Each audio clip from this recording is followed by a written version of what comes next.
What is going on, guys? MJ2005 Gundam here, and today I'm going to be reviewing the high-grade Wing Gundam Sky Zero from Gundam Breaker Battlogue. Painted into a blue to assert its aerial dominance, this king of Barbataurus combines the Cyber New type and the Zero system to ensure a guaranteed victory. Just like the color variants before it, this comes with everything the original high-grade Wing Zero has, along with one new part and a sticker sheet. The build itself is simple enough to be considered as a starting kit, so it is extremely simple and no challenge is to be found. Couple that with the lighter colors as opposed to the vibrant ones of the original, so the worries for nut marks are effectively halved.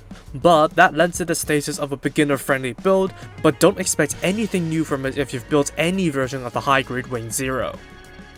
Now before the main event, I would like to address the differences of this package, or the lack thereof. The only new item you get is the double peg extender from the Urban Ground Gundam. While it is useful in the aforementioned kit, including this adapter is nigh on unnecessary as the Wing Zero already adopted the universal standard. Apart from that, there is nothing new in the package. Right out the box, and the Wing Gundam Sky Zero looks as it should. Being a carbon copy of the original Wing Zero means there's not much that could have gone wrong in terms of proportions. It's a spot-on representation of the TV Wing Zero. Stickers include the eyes, head cameras, the metallic green on the chest and under the clear green lens, and the yellow on the wings, which means that the color separation benefited from the simplistic design, with tons of detail you can sink your panel lining marker into. However, despite me liking this color scheme more than the originals, there's one thing that I dislike about it, and that is the blue on the frame. The initial CG previews and even the anime uses either a muted or darker blue, while the bright blue on this kit fights for prominence with the primary light blue and the secondary sky blue. It's just too much for my eyes and it just doesn't look good at all. If there's anything that you want to do to this oversized 12.5cm tall kit, apart from panel lining, I suggest darkening the blue frame, or leaving it out in the sun for a few days to mute the colors. For articulation, the head is on a very flexible double ball jointed neck with next to no limitations in movement. The arms can swing forward in their sockets, as well as roll and rotate all the way. The shoulder armor and shoulder flap are independent, lending the arm the necessary room for the perpendicular arm raise. The shoulder panels can open up, while the concealed thruster can move. There's a bicep swivel, double jointed elbows, and ball jointed wrists. There's nothing in the torso for crunches, while the waist can rotate all the way. Front and side skirts can move, leaving the back skirt behind as a static block. The legs can do the funky dance, perform only front kicks, and decent sidewards kicks, though you can perform the full splits by rotating the side skirts out of the way. There's a thigh swivel, double jointed knee, movable ankle armor, and rear leg panel for the transformation, and a restricted multi-jointed foot. Finally, the wings can swivel at the base, open up and raise up, swivel, and rotate at the ball joint connection. Altogether, the Wing Gundam Sky Zero's articulation is average in terms of modern standards, though the feet articulation is a bit limited, and that waist ball joint is rather loose on mine. However, should the arms come off, it's a bit of a faff reattaching them as the socket does sink right into the torso, so that's a bit of a bother. Accessories start with the standard pair of holding hands, so there are no other options.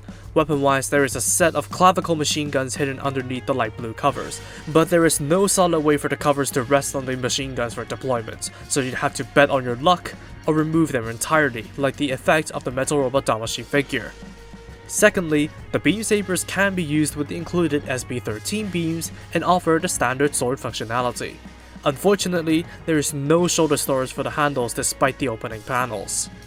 Next is the Twin Buster Rifle, and they do look quite unique for a pair of guns. They can simply slide into the hands for use as a single combined weapon, or separated akimbo weapons. However, despite my best efforts, the hands are just way too large to clap the rifles together for the bunker buster pose. Finally, the shield has stickers for the visor and the black rim around the orange piece, but fully color separated otherwise. It clips onto the forearm for use and can be adjusted by a swivel. The tip can also extend to increase the reach for offensive uses. Finally, the Wing Sky Zero can transform into the Neo Bird mode.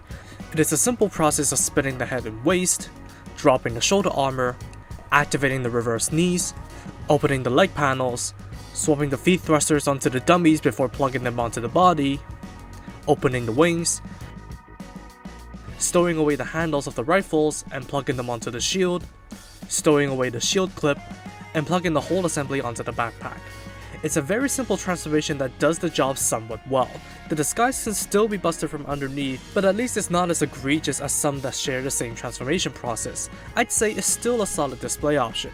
You can also try to use it as a mount for the Urban Ground Gundam, though how in the hell did the Wing Gundam support something 9 times its weight is beyond me.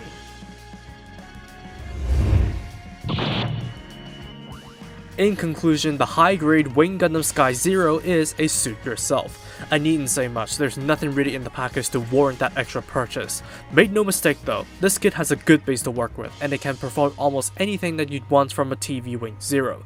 But I'm feeling kinda mixed about this release, as it is just a recolor for those who like the sky colors more than the flamboyant original ones.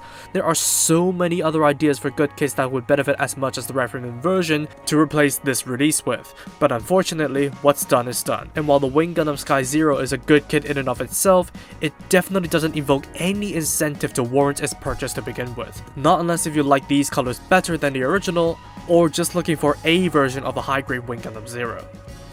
And that's all for me. Thank you for watching, drop a like and comment if you did enjoy the video, subscribe for more content like this, and feel free to follow me on social media with the links down below. That said, take it easy, stay safe, and I'll see you in the next video.